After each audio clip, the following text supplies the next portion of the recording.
नमस्कार दोस्तों, आपकी अपनी चैनल साइंटिफिक एस्ट्रो वास्तु में आपका हार्दिक स्वागत है। कई बार हमारे सामने प्रश्न आते हैं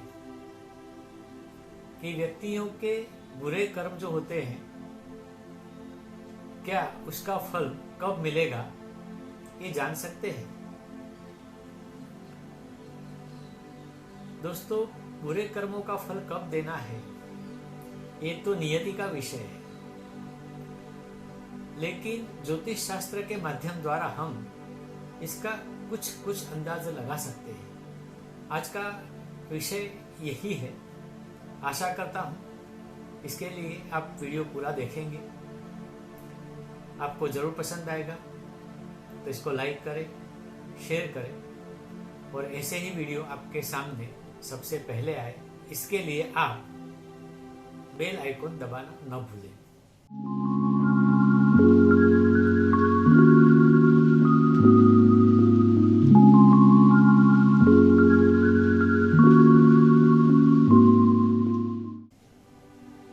तो कोई भी व्यक्ति खास करके जानबूझकर बुरे कर्म करता है, नेगेटिव कर्म करता है, किसी को जानबूझकर हानि पहुंचाने वाले कर्म करता है, गलत तरीके से धन इकट्ठा करता है, संपत्ति इकट्ठा करता है, ऐसे कई सारे रास्तों से जो कि नेगेटिव है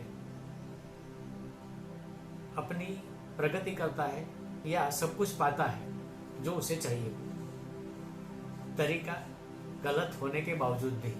तो ज्योतिष शास्त्र तो यह कहता है कि बुरे कर्मों का फल अवश्य ही मिलने वाला है, क्योंकि पूरा ज्योतिष शास्त्र ही कर्मों के हिसाब से बनाया गया है। आपकी जो कुंडली आती है उसमें भी आप अपना जीवन व्यतीत करने वाले हैं, वो कैसा होगा और क्या क्या घटनाएं घटेगी, उसका अंदाज भी पूर्व जन्म के कर्मों के हिसाब से ही होता है। अब देखने में यह भी आया है कि कई लोग अपनी पूरी जिंदगी ऐसे ही कर्म करते हैं, फिर भी वो ऐशो आराम से रहते हैं, खुश रहते हैं, उनका कुछ बिगड़ता नहीं है या उनको कुछ नुकसान नहीं होता है। तब जहन में ये सवाल जरूर आता है कि अगर कर्मों का फल मिलना ही है तो फिर ऐसे व्यक्ति जो पूरा जीवन अपने बुरे कर्मों से ही व्यतीत करता है या गलत तरीके से अपना जीवन व्यतीत करता है या धन दौलत पाता है, तो उनको इसकी सजा क्यों नहीं मिलती या इसके फल क्यों नहीं मिलते। ज्योतिष शास्त्र की कुंडली से इसका अंदाजा लगाने की कोशिश हम अब करते हैं। तो सबसे पहले तो कुंडली में 12 स्थान होते हैं, 12 भाव होते हैं, और जो पहला मेन स्थान होता है जिसको हम लग्न स्थान कहते हैं, लग्न भाव भी कहते हैं, उससे जो 5वां स्थान होता है उसको हम संतान स्थान कहते हैं, जहां उस व्यक्ति के संतान के बारे में जो कुछ भी जानना है वह उस स्थान से हम निश्चित करते हैं। अब ज्योतिष में एक दूसरा सिद्धांत है भावात भाव, यानी कि जिस भाव से जो भाव है उसका जो विषय है, उसी भाव से उतने ही स्थान अगर हम आगे जाते हैं तो वहां पर भी वो विषय आता है। अब हम जो विषय पर बात करते हैं उसमें 5वां स्थान अगर संतान का है तो 5वें से 5वां स्थान भी संतान का ही है। मतलब 5वें से 5वां स्थान कुंडली में 9वां स्थान आता है, तो 9वां स्थान भी संतान का है, और 9वें स्थान से 5वां स्थान गिनते तो वापस लग्न स्थान आता है, तो वो भी संतान का है। पर संतान और संतान और संतान और संतान, ये भावात भाव से जो नियम बनाते हैं उसको हम अलग करना चाहते हैं तो ऐसा कह सकते हैं कि पहला स्थान जो है वो जातक का खुद का है, 5वां स्थान है वो जातक के संतान का है, 9वां स्थान है वो जातक के संतान का है, यानी कि पौत्र का है, और वापस उससे 5वां स्थान, 9वें स्थान से 5वां स्थान वापस मतलब लग्न स्थान आता है, वो खुद का है। मतलब 3 जन्म के बाद चौथा जन्म वो खुद लेगा। और इसका उदाहरण भी आपको मिल सकता है। जैसे पहले इतिहास में देखो आप, पहले राजाओं के नाम भी ऐसे होते थे कि चौथी पीढ़ी में वही नाम वापस लिए रखते थे, चाहे हिंदुस्तान हो चाहे बाहर हो, दोनों जगह पे ये प्रथा प्रचलित थी। ये इतिहास का विषय है, इसलिए मैं यहाँ उसका उल्लेख नहीं करूंगा, लेकिन ये है कि चौथी पीढ़ी में नाम रिपीट किया जाता था। अब बुरे कर्मों के नतीजे पर आते हैं।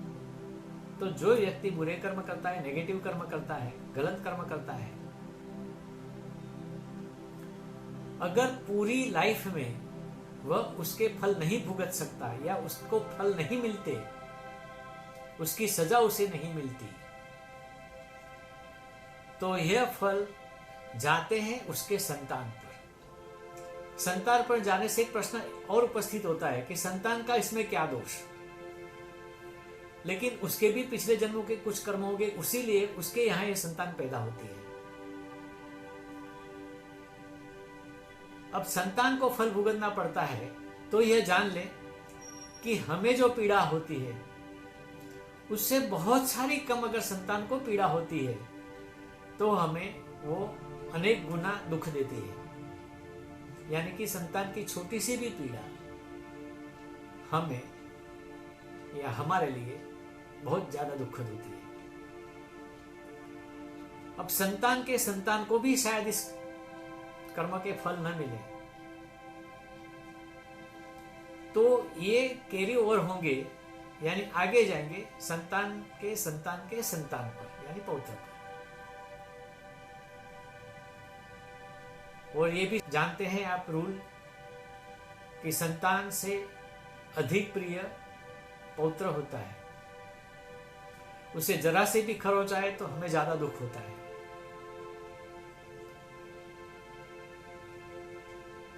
तो नियति ने कुछ ऐसा किया है कि शारीरिक दुख देने की बजाय आपको मानसिक दुख देना ज्यादा मुनासिब समझती है नियति, क्योंकि उसकी पीड़ा सहन शक्ति के बाहर होती है।